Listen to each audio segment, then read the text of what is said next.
तो भाई देख सकते हैं आप, रश बहुत ज़्यादा है और हमने इनका थोड़ा सा टाइम दिया। बाउद्दीन भाई, कितने साल से ये असली पेशावरी सूप चल रहा है? सर इसको हो गए तकरीबन 57 साल हो गए। 57 साल जी।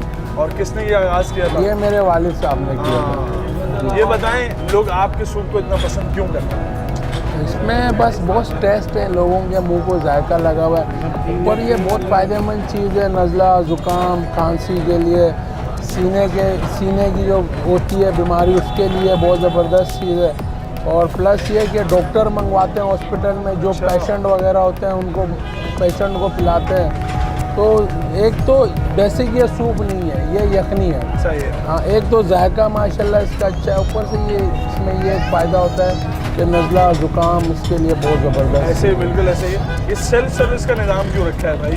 सर ये बस शुरू से ही सेल्फ सर्विस का निज़ाम है। अगर ये सेल्फ सर्विस का निज़ाम नहीं होता ना तो ये हमारे 50-60 वेटर का काम नहीं था इसको।